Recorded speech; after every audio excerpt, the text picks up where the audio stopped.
Let's see here. Okay, I think we're live. Let me check if the stream is coming through here.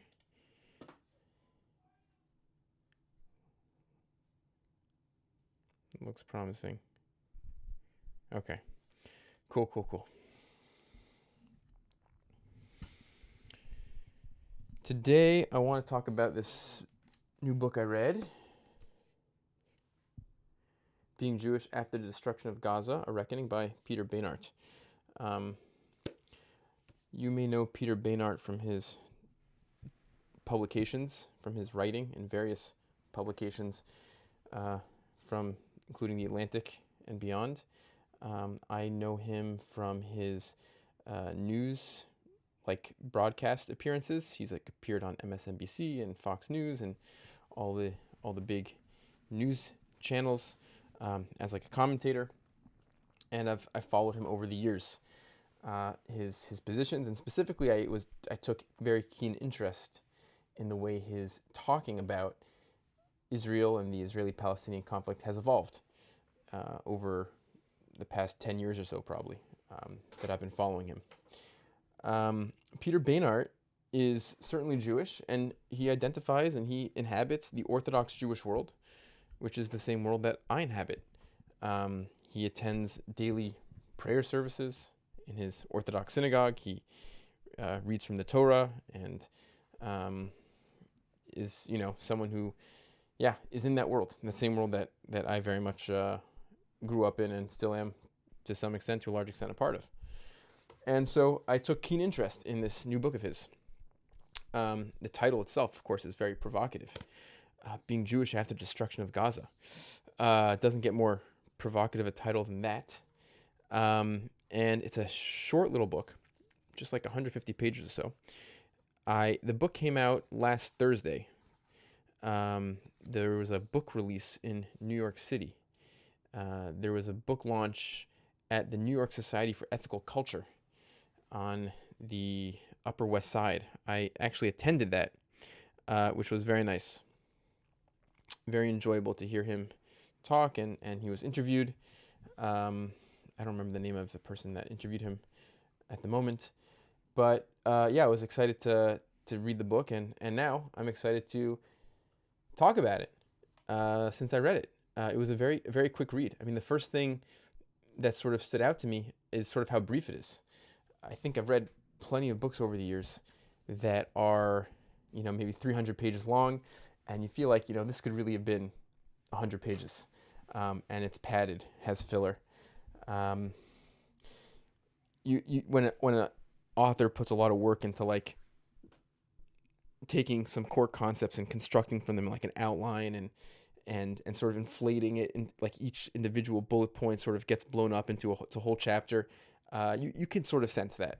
And I really appreciated that Beinart did not do that in this book. It felt really sharp, really punchy, very quick to the point. The title, as I mentioned earlier, Being Jewish After the Destruction of Gaza, implies a real crisis, a real transformation, something that cuts very deep, cuts to the core of one's own thinking about religion in the most fundamental way. It points to the fact that he has a Jewish audience in mind. He opened his talk at the New York Center for Ethical Culture, New York Society for Ethical Culture, at his book launch, by saying, the world doesn't necessarily need another book from the Jewish Israeli perspective. The world probably has enough books like that to some extent. He didn't frame it exactly that way, but he said, I want to sort of get it right. Let me try again. He said that, people might ask, why would you write this book? When instead we could be foregrounding the voices of Palestinians who are on the receiving end of the war and things like that. And his answer was, this is the book I can write. You know what I'm saying? And there's something honest and sincere about that, I feel. This is the book you can write. This is the book from the perspective of someone who grew up in the Orthodox Jewish world, who lives in the Orthodox Jewish world, I should say, and has been Zionistic in his life. Peter Beinart has been a very strong defender of Israel, and this is his experience. This is his philosophical, political transformation. This is what he's learned and how he is now doing this reckoning, he says, this taking stock of his world and his community.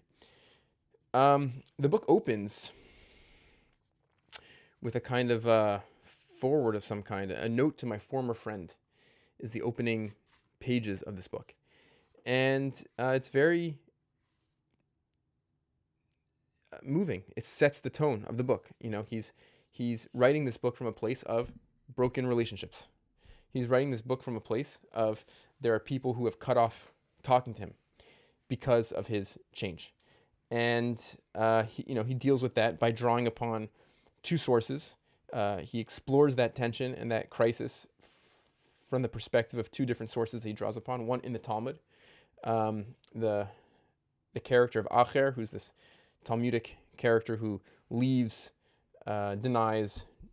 the existence of God, or denies the existence of the Torah, and is sort of exiled from his community, but also exists in that space of tension where there was once that relationship. And even across this divide, the Talmud talks about the sort of the remnant, or the remaining vestiges of that, relation between the insider and the outsider of the community. And also he draws upon the book The Chosen, the way in which different strands of the Jewish world are represented in Chaim Potak's classic work of fiction, The Chosen.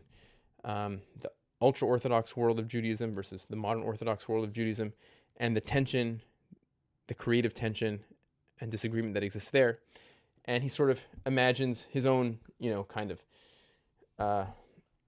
community leaving, or that his own tension with his friends and his community along those lines. But it points there, that points to the fact, and his writing in this opening section and the writing throughout the book points to the fact that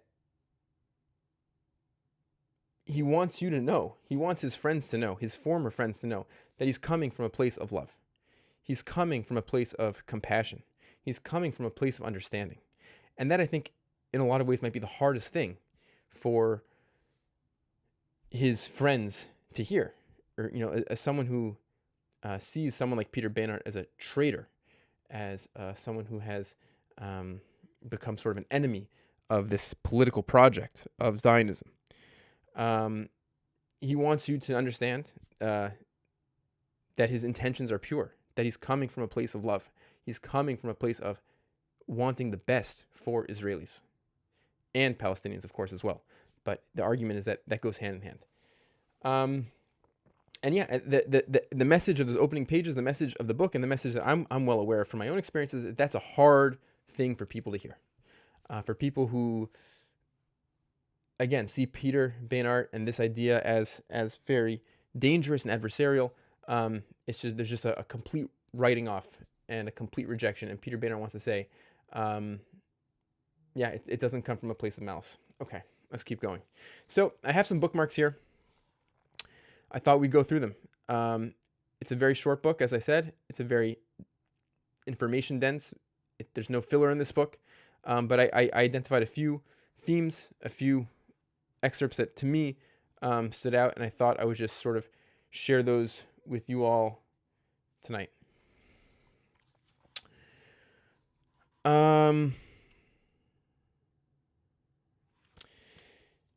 What's sort of the main theme of the book, the main message?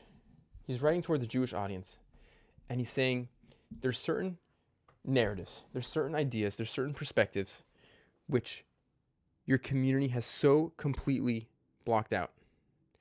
And I think what Peter Beinart is trying to do is trying to say, maybe you'll listen to me and allow some of this information to penetrate, to be available. Some of these narratives, some of these stories that are so cut off from your understanding of the world. Maybe I can sort of get through to you with some of these stories. And so it's an inventory. What we get here is really an inventory of all the taboos, of all the things that can't be said, of all the voices that can't be heard. And I think that's what makes it effective, right? So he says, he goes through in the beginning. This is the first chapter, and he's in this particular section of pages. He's just talking about the way in which the Nakba, the expulsion of Palestinians from their land in 1948 and then again in 1967 is understood within the Zionist world. And he talks about, that historical narrative and the problems with that historical narrative, the way in which it's not totally honest. But the key point, as after he works through, the tension that exists between the Hasbara, which is like the Zionist approved history versus, the real history, he gets to, I think, what the key essence of the book is, right? He writes to his reader, consider what the Palestinian expulsion looks like when recounted without euphemism, right? This is the central message of the book. Just look at something which you haven't been able to look at, which is so hard for you to even acknowledge. Just look at this without euphemism. Amid the crush of people fleeing Haifa as Zionist forces attacked, a woman named Nazmia al-Kilani walked with a broken leg, one child in her arms, and another tied to her apron so he wouldn't be swallowed up by the crowd to the city's port, where she boarded a boat to Acre, which was itself depopulated after Zionist forces shut off the city's electricity and water. In the chaos, she lost contact with her husband, father, brother, and sisters, all of whom were deported to Syria. She didn't see them for another 50 years. That fall, Israeli troops entered the largely Catholic and Greek Orthodox Palestinian village of Elabun in the Galilee. According to the filmmaker Hisham Zrik, who used oral histories, Israeli documents, and a UN Observer report to reconstruct events, the troops were met by priests holding a white flag. Soldiers from the Golani Brigade responded by assembling villagers in the town square. They forced the bulk of Elabun's residents to evacuate the village and head north, thus serving as human shields for Israeli forces who trailed behind them, in case the road was mined. After forcing the villagers to walk all day with little food or water, the soldiers robbed them of their valuables and loaded them on trucks that deposited them across the Lebanese border. According to an eyewitness, the roughly dozen men held back in the town square were executed in groups of 3. And he goes on. But his point is, listen to every one of Benjamin Netanyahu's speeches about Israel's creation and the speeches of every establishment American Jewish leader, and you won't hear a single story like Nazmia al-Kilani's. You won't learn the name or be invited to imagine the experience of a single Palestinian whom Zionist forces expelled. That is not an accident. Only by erasing the names and experiences of ordinary Palestinians can they be made authors of their own expulsion. Only by... interesting. We evade the harsh realities of 1948 just as we evade the end of the Book of Esther. Okay, in this way, Israel's creation is made to fit the script. Okay, so yeah, again, this is the point, right? The point is, what stories are we allowed to tell and not allowed to tell? What experiences are we allowed to imagine, not allowed to imagine? And the deeper question here is, what are we so afraid of? Why is it so important to shelter ourselves from those names, from those stories? He goes on, there's a section here about the tension between self-determination and dominance. There's a universal human right, we assume, in the modern world of self-determination, of groups of people should be able to govern themselves according to the ways in which they identify as a people. But this argument is often abused, and it's abused in the context of the way in which people talk about Israel's right towards self-determination, because the right to self-determination is not a right to dominate, and that's the point. And so he says, the world was unimpressed by the South African defense minister P.D. Botha's claim in 1977 to be defending the right of self-determination of the white nation, because he wasn't defending self-determination, he was defending supremacy. When Jewish leaders say self-determination is a universal right, they're employing the same sleight of hand. Self-determination may be a universal right if it means communal autonomy, but there's no universal right to a state in which your tribe rules everyone else, right? So this is sort of obvious. But then he goes on to, detail what that looks like, what Israel control means. And this is a longer section, which we're not going to read too much of because it would take too long. But, he goes into detail about what it means that Israel controls the West Bank and controls everything that is allowed inside and outside of Gaza. In summation, after talking about the authority, the control of imports and exports and electricity and water and the fishing in the water, as an Israeli human rights group, Gisha has noted, Israel even controls what type of vegetables Palestinians in Gaza can legally export. Before the current war, Israel tried to control Gaza in the way guards would control a prison if they left the interior and arrayed themselves along the perimeter, thus determining at gunpoint what is allowed in and out. And this is a longer section. Okay. And he sums up, though, right? This is sort of the sum up of this domination section. Apartheid is violent. Because Palestinians in Gaza live under the control of a state that is not accountable to them, whose citizenship they cannot attain, and whose leaders they cannot choose, most have spent the bulk of their lives under blockade, unable to leave a territory less than half the size of New York City that the Human Rights Watch calls an open-air prison. Because Palestinians in the West Bank live under the control of a state that is not accountable to them, Israeli authorities routinely jail their children. Between 2000 and 2023, Israel detained more than 13,000 Palestinian children. And we'll skip some of these statistics, which are heartrending to read. He talks about the experience of Israel's Palestinian citizens. And this is this is sort of the key point, right? Mainstream Jewish discourse rarely acknowledges the violence inherent in legalized inequality. It does the opposite.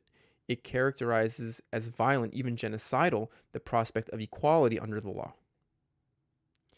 And he gives an example of that. In 2018, 3 Palestinian members of Knesset proposed a basic law, one that carries constitutional level weight, to enshrine the principle of equal citizenship for every citizen and prohibit discrimination on grounds of nationality, race, religion, gender, language, color, political outlook, ethnic origin, or social status. Israel's Knesset speaker, who hails from Netanyahu's Likud party, would not even allow it to be debated because it would not the foundations of the state. All right. There's a lot in this section. There's a lot of, I think, very effective analysis, which we're skipping over here. But there's a lot to get to in this short little book. And so we're moving now to sort of a different section. He writes in detail from the perspective of an insider, someone who really knows the way in which the October 7 attack was characterized in Israel and outside Israel within the Jewish world as sort of a modern version of our persecution at the hands of our enemies, like a modern day pogrom, the ways it evoked the memory of what the Nazis did to Europe's Jews, and other historical traumas along those lines. And he goes into great depth about why those analogies are made. He goes into great depth, writing from a place of sensitivity, about the horrors that Israel's experienced on that day. And it's not hard to understand why those analogies are made. Clearly, Beinart understands why those analogies are made. But this is the point. And this is the point. After this section, he says, but there are better analogies, right? Those aren't the best analogies. You could do better than that. October 7 has more in common with the murder, torture, and rape of thousands of Europeans in newly independent Haiti in 1804, or the Fort Mims massacre of white settlers by Creek Indians in what is now Alabama in 1813, or the Lari massacre by Mau Mau rebels seeking to overthrow British colonialism in Kenya in 1953. These are gruesome, pitiless attacks by oppressed peoples resisting dispossession. For many Jews today, pondering these analogies is alien and uncomfortable. I would add that these analogies for many Jews today are basically unfathomable. And then there's this beautiful history lesson here, which I did not know about at all, for all I've read. Earlier generations of Zionists were less invested in Jewish innocence, and they made these comparisons. This is a quote now. Every native population in the world resists colonialists as long as it has the slightest hope of being able to rid itself of the danger of being colonized, wrote Jabotinsky in 1923. That is what the Arabs in Palestine are doing. And he has a lot of quotes like this.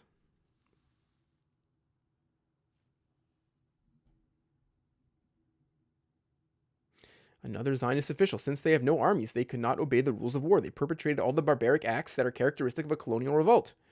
This is talking about Palestinian violence in the 1920s.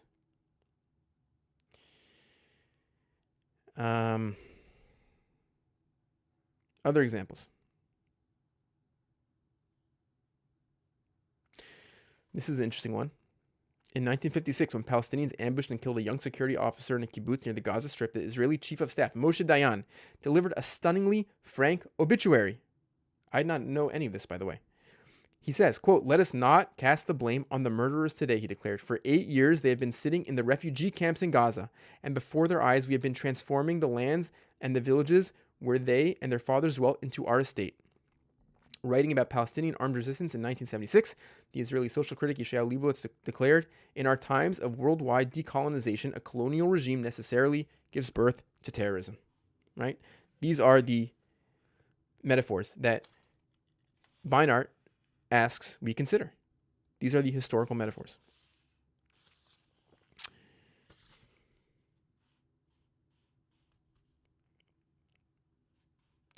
He goes on to talk about, also in very rigorous detail, the way in which he says, how do we know what's the right metaphor? I'm not going to read this part in the text itself. He said, how do we know which metaphor is correct? The metaphor of the Jew who's on the receiving end of a pogrom, or the Jew, or the other examples of settler colonial violence. And he says that you can look at Palestinian opinion polls around violence. We have good reporting, good work on the ground about how supportive Palestinians are of violence against Israelis. And it varies, it fluctuates dramatically, month to month, year to year. And he talks about that. He says, there's no fixed creed. There's no fixed philosophy of violence. It depends. It's context sensitive. And he talks about individual cases, individual experiences of Palestinians who may at one point in their life be totally anti-violence. And because of their experiences, because of their trauma, because of what they've seen happen before their eyes, their relatives dying at the hands of Israeli bombs and things like that, they have their minds changed about violence. He talks about how Palestinian violence can be correlated, can be measured in terms of how many non-violent options do Palestinians have at the time. The public support for violence goes down and has been down dramatically when there was a peace process, for example. And so his point is, it's not a fixed ideology by any means. It's a symptom of not having any other lever of power. When I read this section, and he gives life stories, right? In November 1956, the Israeli military entered Gaza, then under Egyptian control, after Cairo blockaded the Straits of Tiran. In the town of Khan Yunis, according to Israeli historian Benny Morris, IDF troops shot dead hundreds of Palestinian refugees and local inhabitants in the town while searching for weapons. A 9-year-old boy named Abdel El Aziz Al-Rantisi saw his uncle shot. "I still remember the wailing and tears of my father over his brother," Al-Rantisi told an interviewer many years later. "I couldn't sleep for many months after that. They planted hatred in our hearts."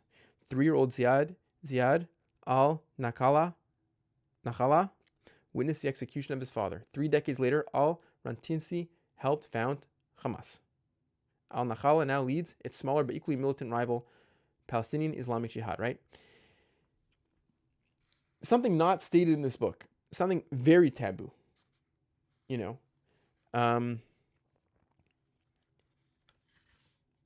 is this dark, difficult question of, what would you do? Right? It's so easy to condemn violence. It's correct to condemn violence. I certainly condemn violence, as does Peter Beinart, as does everyone in the modern world. We all want to live under the rule of law. But human beings are human beings, and under extreme duress, I don't know what I would do under extreme duress. Extreme duress, the extreme trauma that of people who see just horrific things. From the perspective of someone who hasn't undergone that trauma, of course violence is wrong. Of course violence is condemned. Obviously. It should be fought. It should be resisted or punished or whatever you want to say. But human beings are human beings. And human beings respond to trauma. They respond to people. What's the line from W.H. Auden? What every child knows is that to he who evil has been done does evil in return, right? I mean that's the danger of thinking about these stories too closely. Okay.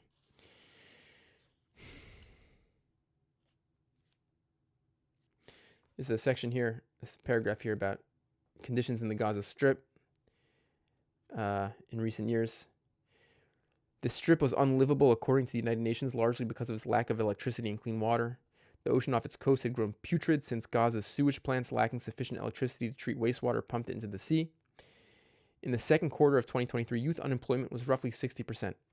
Among recent university graduates, it was 70%.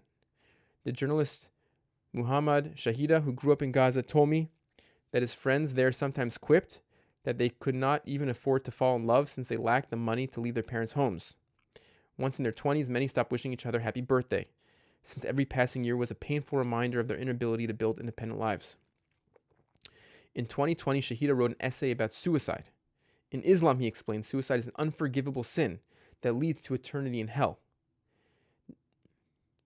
Nevertheless, nearly everyone I know in Gaza has contemplated suicide more than once.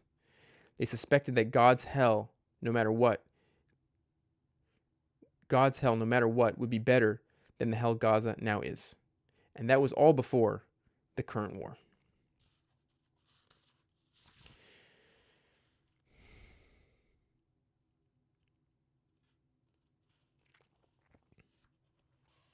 There's a very important section here about how not just in the Arab-Israeli conflict, but in similar conflicts around the world, there's this known historical principle that having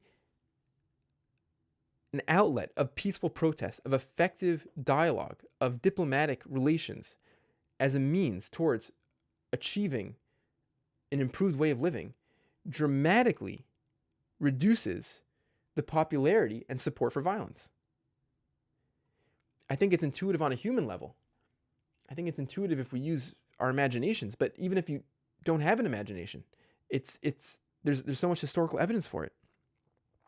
Across the world, political scientist Carissa Klein-Reichman has noted the failure of peaceful protests can encourage the use of violence by convincing demonstrators that nonviolence will fail to achieve meaningful concessions.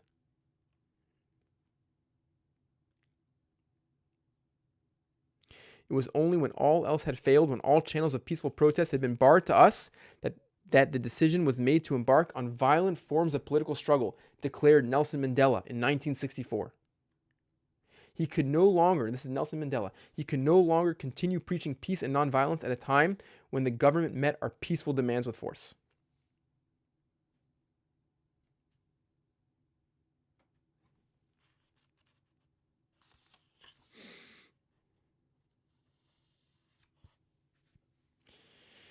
Oh, a very painful section here about the way in which Israel responded to October 7th and the way in which the Jewish world, the Zionist world at large responded. On October 13th, the former Israeli prime minister appeared on, this is Naftali Bennett, appeared on Britain's Sky News. 4 days earlier, Israel's defense minister announced a complete siege on the Gaza Strip. There will be no electricity, no food, no fuel. Everything is closed. The television anchor asked about the closure's effects on vulnerable Palestinians. All right, and this answer is the answer. It's the world we live in, right? So this is the question. What about those in hospitals who are on life support and babies in incubators? He queried. Naftali Bennett was incredulous. Are you seriously going to keep asking me about Palestinian civilians? He responded. What is wrong with you? Where have you been? Well, it's not exactly. I misread. Have you not seen what's happened? We're fighting Nazis, right? That's the answer, right? So, I mean, that's been the response. Okay, and there's a long section about that. There's a section about the starvation. Me and my wife have decided to eat a meal every 2 days just to keep our kids alive as long as we can. What is left for us is hay. We have started grinding it to bake it. Integrated food security phase classification. Announced famine is imminent as 1.1 million people, half of Gaza, experience catastrophic food insecurity. Okay. We don't have to read this part. You get the point. Skipping ahead, we have a few more bookmarks left here that I wanted to get to. We've made some good progress. Skipping ahead a bit, he goes through all the different responses. You know, how do Israelis, how do the Zionist perspective defend itself against the accusations of the world? So, you know, one which we just saw before was, you know, we're fighting Nazis. That's a common, you know, and we dive deep into that, how we think about how this world thinks about who the enemy is. And Peter Beinart goes deep into that. And we have another one here. In addition to denial, another one of the things, and rationalization, there was one final exculpation. Everybody does it.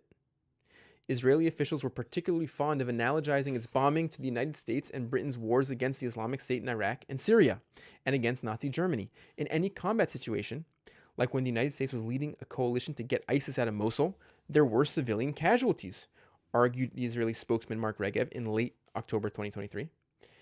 At a press conference a few days later, Netanyahu compared Israel's killing of civilians in Gaza to a British raid on Gestapo headquarters that accidentally hit a children's hospital. You didn't tell the Allies, don't stamp out Nazism.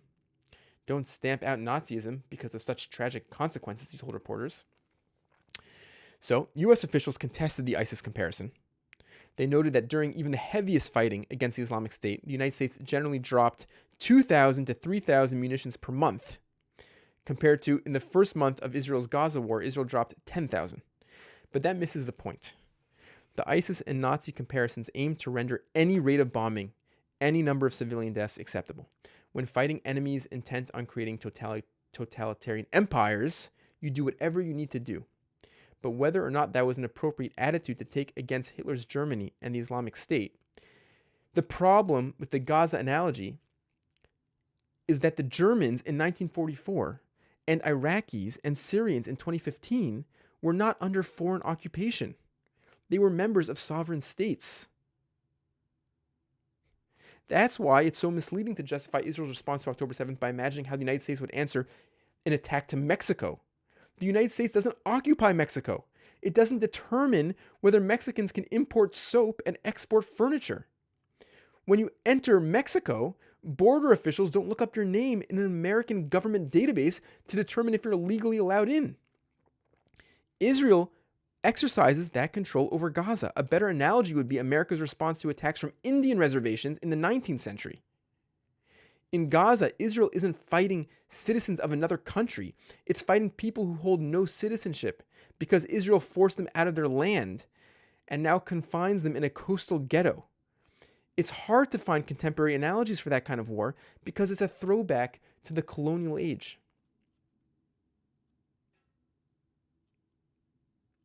The next section here is so important.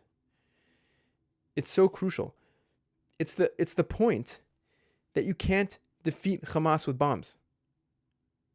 You can't defeat a guerrilla force that's fighting for liberation with bombs. It's actually counterproductive. So skipping a bit, Israel can't destroy Hamas for the same reason the United States can't destroy the Viet Cong or the Taliban, and the French couldn't defeat the National Liberation Front in Algeria, and the British couldn't defeat the Irish Republican Army, the IRA in Northern Ireland. Defeating them requires denying them public support. It requires convincing people who live among the rebels that if they turn against them at considerable personal risk, they'll get something better in return. When those people live under foreign occupation, it requires convincing them that there's a better way of achieving their freedom. Why would any Palestinian believe that? And he goes on to explain over the next few pages why it would be very hard for any Palestinian to ever believe that.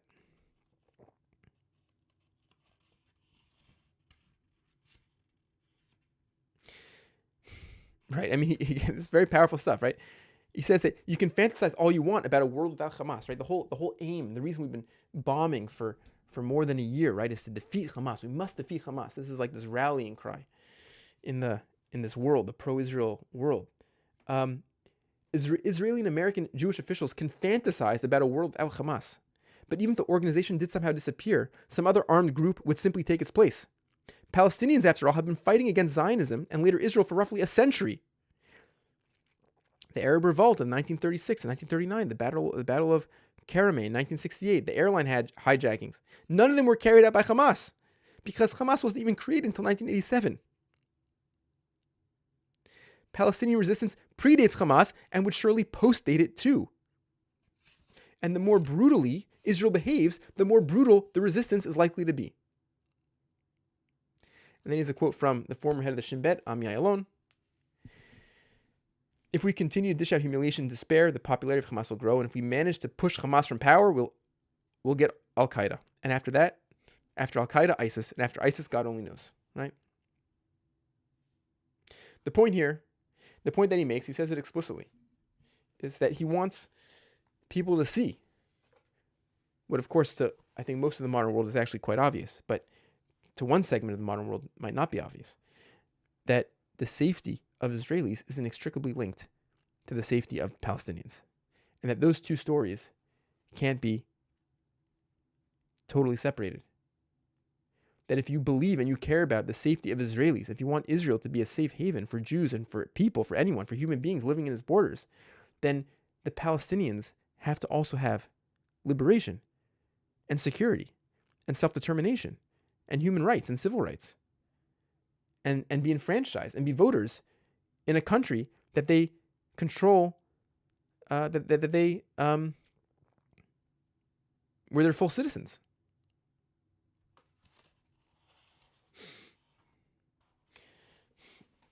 I'm grabbing my cup of water. 1 second. All the way out to the side here.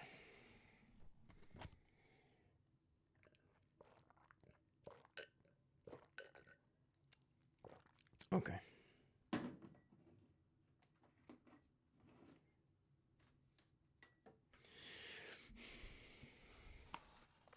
This is a very beautiful quote. And it gets to sort of the psychological thread of the book. He's writing from this perspective of someone who's been in this Orthodox Jewish Zionist world, dealing with the fallout of his political change in terms of his relationship with the community and relationship with his friends, and what it means to sort of go through that transformation. During Vietnam, Rabbi Abraham Joshua Heschel said, "Whenever I open the prayer book, I see before me images of children burning from napalm. I suspect that's what we fear. That if we put down our amulets and look Gaza in the eye, we'll never get its images out of our head.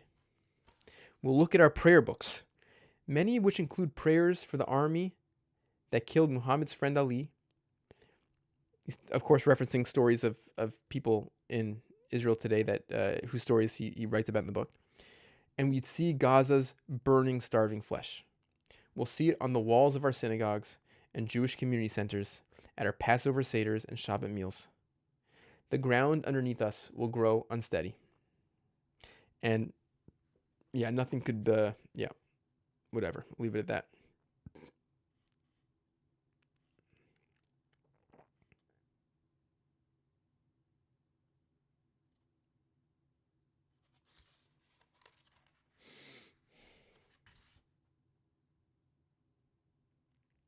A central plea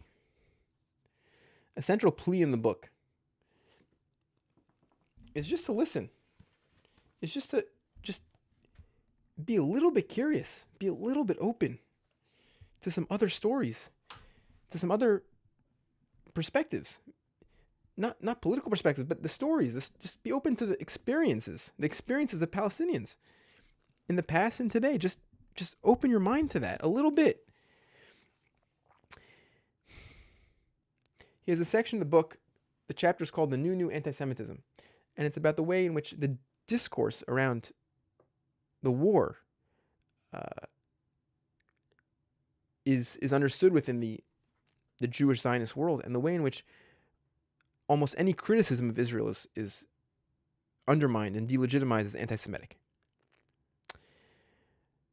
He talks a lot about the crises on college campuses, the ways in which there's protests and some violence at times, and what the Palestinian students on those campuses have gone through in terms of being doxxed and violence against them, and what the Israeli students have been going through and the way they've been intimidated and violence against them. He talks about his experience talking on these college campuses. And he says that, of course, he goes into that, Zionist students need to feel safe. And anyone should feel safe on a college campus, including Zionist students, right? But he says, but Zionist students must be willing to listen, even when it's painful. And this is the key point. They must distinguish between being made uncomfortable and being made unsafe. Right? That is so crucial as someone who is in this world and has seen these debates play out in such sharp relief. He says, when I speak on campus, I notice a pattern.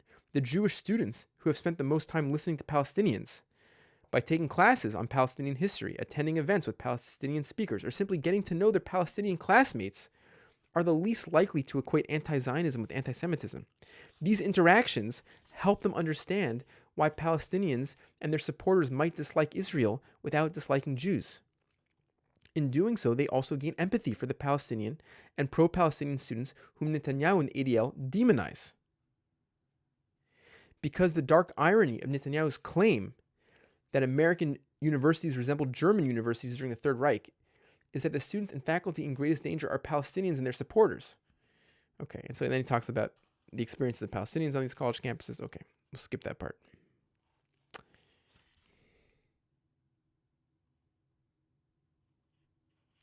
This is the last part of the book I wanted to share.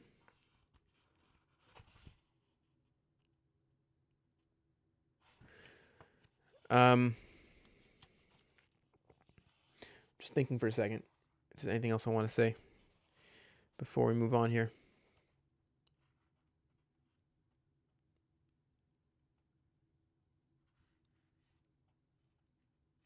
Okay.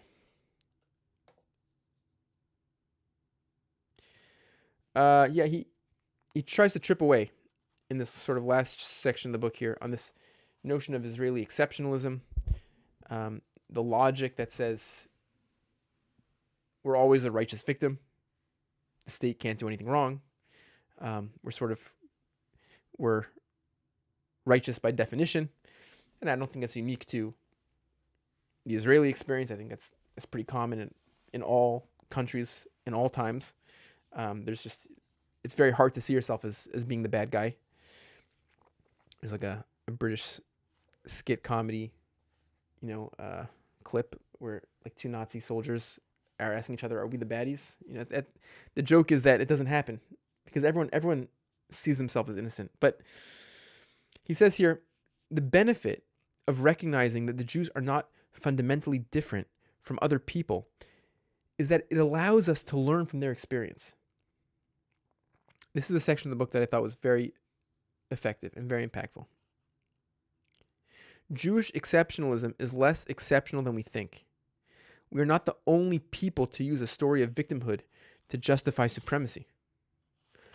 In the early 20th century, Afrikaners dotted South Africa's landscape with memorials to the concentration camps into which British troops herded them during the Second Boer War. You may know nothing of that history and may consider it trivial compared with our millennia of persecution, but it shaped the way many Afrikaners saw the world. They believed themselves menaced, both locally and globally, at home by black South Africans who supposedly wanted them dead, and abroad by Britain and the rest of the unreliable, hypocritical West, which was willing to let it happen.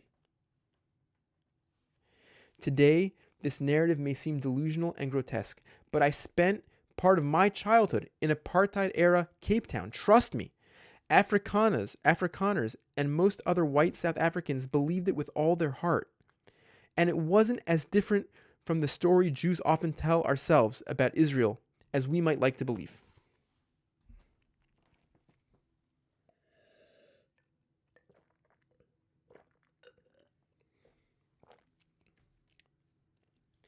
When Jews imagine a state that grants Palestinians equality between the river and the sea, many envisage the supposed barbarism and dysfunction of the Middle East descending upon pristine Tel Aviv. White South Africans who took an equally dim view of their surroundings nurtured similar fears. They discussed Nigeria and Congo with as much dread as Jews today discuss Syria and Iraq. In this part of the world, they muttered, violence is endemic and defenseless minorities don't survive. They found neighboring Zimbabwe's example particularly chilling. In 1987, even Helen Suzma, a South African liberal, noted that the transition from white rule there had cost 20,000 lives. She warned that the South African transfer of power will take a good deal more than that. These days, when people tell me Jews and Palestinians can't live alongside each other equally because such things aren't possible in the Middle East, my mind flashes back 4 decades. I remember relatives citing the dictatorships and civil wars north of the Limpopo River as evidence that blacks and whites couldn't live together in a democratic South Africa. The one group of South Africans I never heard say this were blacks, just as I rarely hear it from Palestinians today.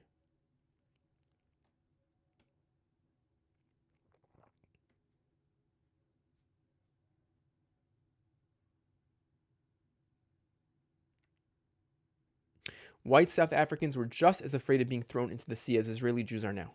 Perhaps more afraid, since they constituted a smaller share of the population and had fewer allies overseas. They considered Nelson Mandela's African National Congress a terrorist group, and they weren't alone. It was designated as such by the U.S. government. The ANC's rival, the Pan-Africanist Congress, whose unofficial slogan was "One settler, one bullet," appeared even more menacing. Even blacks who did not employ violent resistance themselves, like Bishop Desmond Tutu, who in 1984 won the Nobel Peace Prize, were reluctant to condemn it, just as many Palestinians are today. Given these realities, most white South Africans considered it self-evident that without a white army to protect them, their lives would be at grave risk. In 1979, a poll found that 84% of white South Africans believed that physical safety of whites would be threatened by a black government. White South Africans noted that journalist Alistair Sparks equated racial integration with national suicide, just as many Israeli Jews view integration with Palestinians as suicide today. Another historical parallel, more than 8,000 miles north of Johannesburg, Protestants in Northern Ireland told a similar story. They justified their dominance with tales of victimhood too. Every July, they waved banners and sang songs about the siege of Darien in 1689, when their ancestors starved rather than submit to a Catholic king, and the Irish Rebellion of 1641, when Catholics drowned their forefathers in the River Bann. They too saw themselves as menaced on 2 fronts. They faced a local threat, Catholic hordes who sought to sever Northern Ireland from the United Kingdom and swallow into an Ireland that Protestants viewed as almost as backwards and authoritarian as white South Africans viewed Africa, and many Jews today view the Middle East. And they faced the threat of abandonment from London.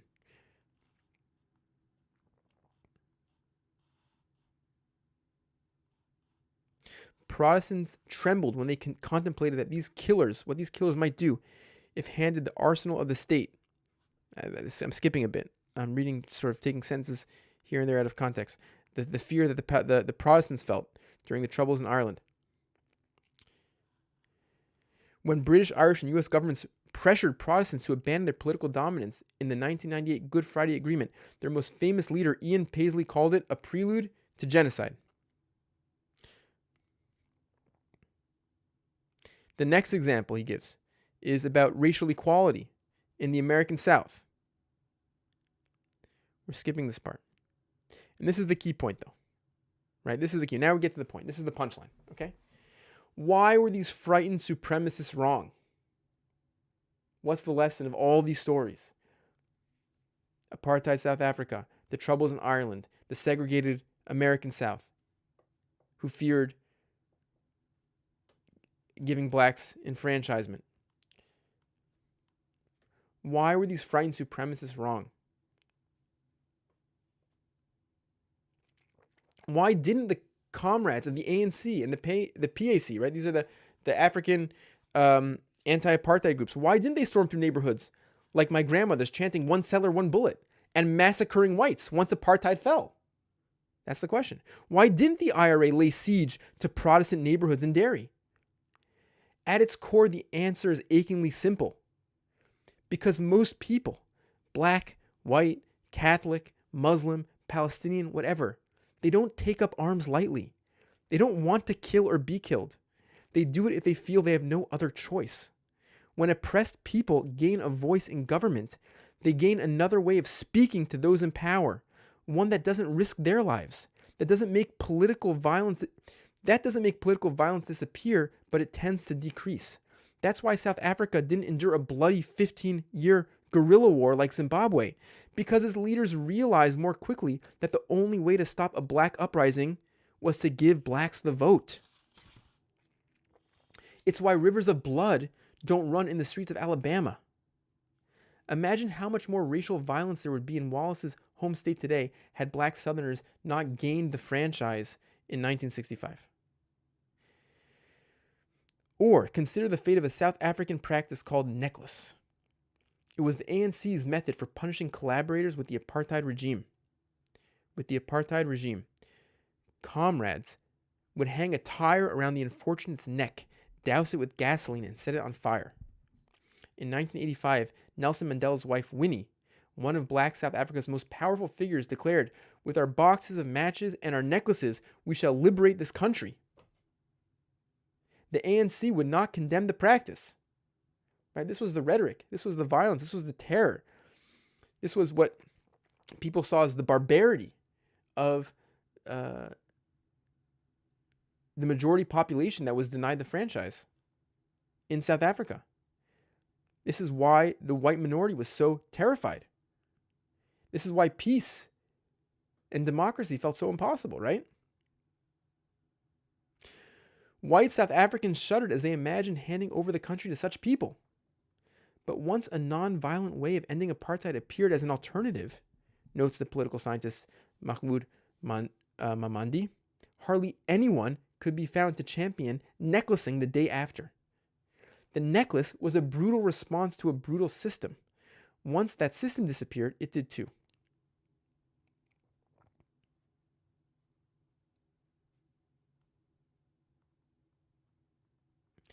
He now gives another example, which is the kind of thing which is so obvious. It's so obvious that once you see it, you can't imagine how you ever missed it. It's so insanely, ridiculously clear and obvious. He says as follows: you can see this dynamic in Israel itself. Every day, Israeli Jews who are deathly afraid of Palestinians in Gaza and the West Bank place themselves in Palestinian hands when they're most vulnerable. When they're at their most vulnerable on the operating table. Palestinian citizens, sometimes called Arab Israelis, constitute 25% of Israel's doctors, 30% of its nurses, and 60% of its pharmacists. Yet few Israeli Jews fear they'll be bludgeoned when they enter a hospital or poisoned when they enter a drugstore. Indeed, they don't generally fear violence from Palestinian citizens at all. They don't even fear violence from Palestinian citizens who are Islamic fundamentalists. In 2021, an Islamist party, the United Arab List, actually joined an Israeli coalition government. So why is this? Why do Israeli Jews find Palestinian citizens so much less threatening? It's not because Palestinian citizens don't care about being Palestinian. It's not because they don't remember what Israel did to their families in 1948. It's not because they like Zionism. More than anything, it's because they have citizenship. They can vote. So although they face severe discrimination, they at least have some peaceful and lawful methods for making their voices heard. Compare that with Palestinians in Gaza, who have no legal way to influence the state, that bombs and imprisons them.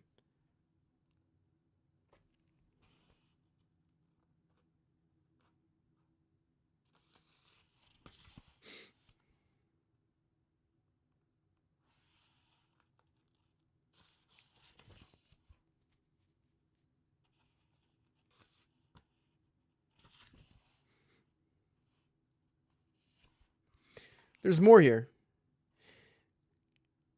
The last piece is also very effective. I'm not going to read inside, though. You can buy the book and read it yourself. But the last piece, the occupation and these endless wars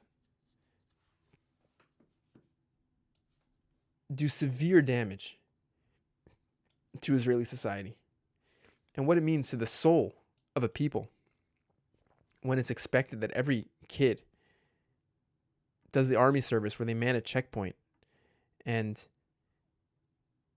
see Palestinians at their most vulnerable and decide, you go, you don't go, you're a threat, you're not a threat. What it means to put Israeli kids through the horrors of war and the barbarities of these constant wars, these cycles of wars, and the PTSD in Israeli society. And yeah, it's his point is that it's not just liberation for Palestinians, it's liberation for Israelis.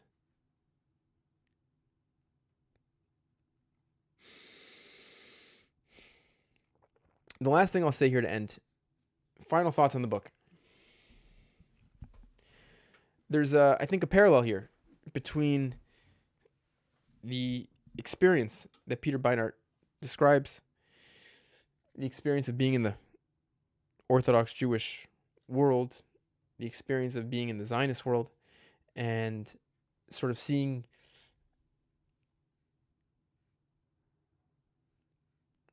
the tragedy of that and sort of having your eyes opened.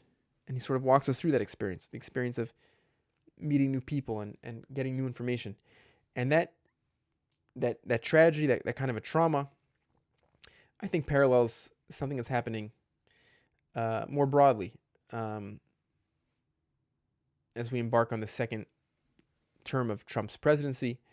I think we're going to start to see a proliferation of cruelty, a proliferation of violence, a proliferation of illiberalism and anti-democratic instincts and xenophobia and racism and all these things. And